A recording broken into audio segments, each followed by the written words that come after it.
Question number 2. This is going to go to Matt. So be ready, Matt. Great. The Racial Justice Community Coalition has regularly heard from its members of color and has voiced to the school committee concerns about obstacles for working parents, especially parents based in Boston. In particular, the rule that requires in-person attendance for all committee meetings, such as search screening committees for school administrators, which all but exclude METCO parents from inclusion. What is your understanding of the necessity of the in-person rule? And if elected, what would you do to ensure greater inclusion in the search committee process? Matt. Thank you. So I think we can do more to expand the involvement of the community in many of our big decisions, and certainly with the process of choosing the role of the superintendent.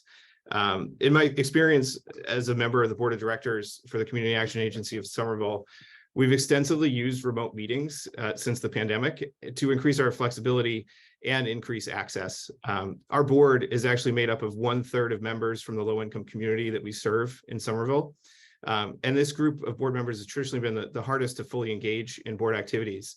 But with the pandemic, we not only saw an explosion of need among families we served, but suddenly shifted to a remote world where we had never tried this experience. We have not had a formal board meeting since February of 2020 in person, and have increased participation from our low-income board members. During that time, we've successfully grown the organization by expanding staff, expanding programs well beyond our core Head Start program, and being able to more collaboratively involve guests and community members more easily in meetings.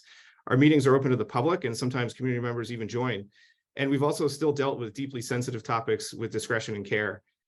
No question that there are some things that are lost when you're not in person, but the benefit of increasing that access is truly very important. And the types of meetings and different types of groups that can use it, it takes down a significant barrier for them to access it. So I would certainly support this type of action while on the school committee. Thanks, Matt. Margaret, same question. Thank you. 3 clarifications quickly. There have been and will continue to be many screening committees for administrators. So I looked at that screening committees for school administrators sort of holistically.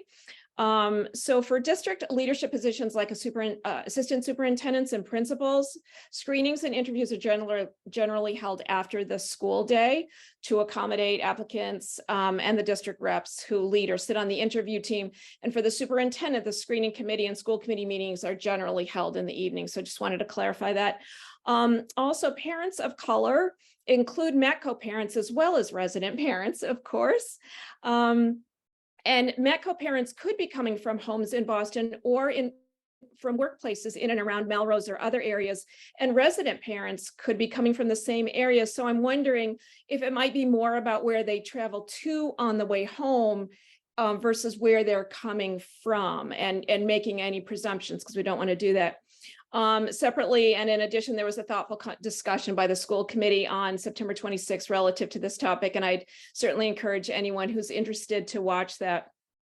So I won't speak to internal administrative searches, only to the superintendent search. But first, the committee was asked for in-person meetings primarily to protect the privacy of the candidates and for the value of collective learning in a face-to-face setting, which was mentioned a minute ago. While it might seem large, the Massachusetts education space is relatively small. And if there are concerns around the potential for inadvertent or unintentional or intentional sharing of interviews using virtual meeting links, that could be very difficult based on a candidate's home district and what families there might find out. Secondly, in-person engagement, as we know, is less distracting. We don't have our devices out. We don't have those kinds of things going on. And it does lead to that shared understanding through watching and adapting to body language and asking clarifying questions that are difficult to do online, and helps build those relationships and build that group dynamic that leads to a cohort, which is, really a true team. So how to ensure greater inclusion? I would suggest we might want to create a task force that's charged with determining how to provide more opportunities for all of the searches that we do.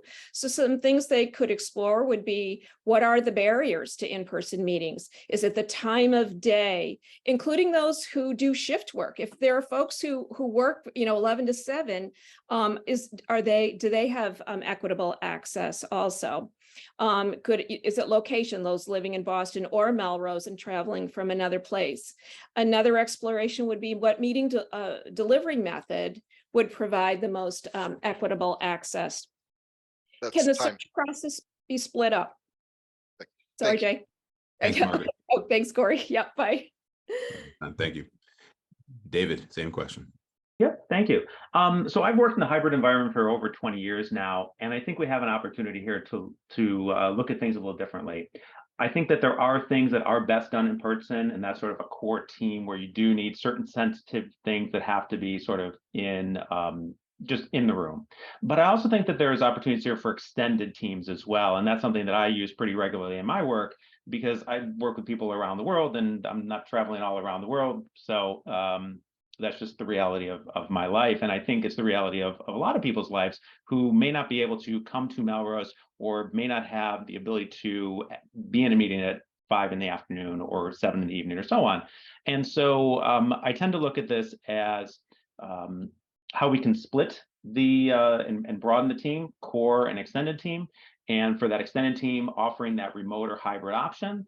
And beyond just the search committees, to actually doing this on a more regular basis, to engage with METCO families or others that aren't able to attend in person, who may have feedback that want to be able to give that, or even going down to Boston at some central location and meeting people in person.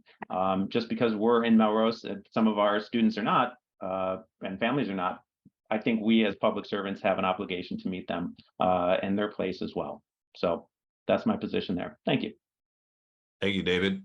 Seamus, same question. Sure, thanks for the question. I don't agree that we should be limiting virtual participation. I think that is something that would strengthen us by having the option for people to join virtually. We saw this throughout the COVID pandemic. The school committee met virtually. They participated in executive sessions virtually. So it's hard to understand why we can't provide a virtual option for administrative searches. We do have the technology exists to have some people in the room and some people remote. You can set up the screen so that you're seeing who's speaking at different times. So that certainly is something that the technology exists. That is the direction we're probably heading in as a society to begin with, of having more virtual and hybrid meetings. So it's hard for me to understand in the year 2023 that we'd be moving forward with a search that does not provide this as an option. Thank you, Seamus.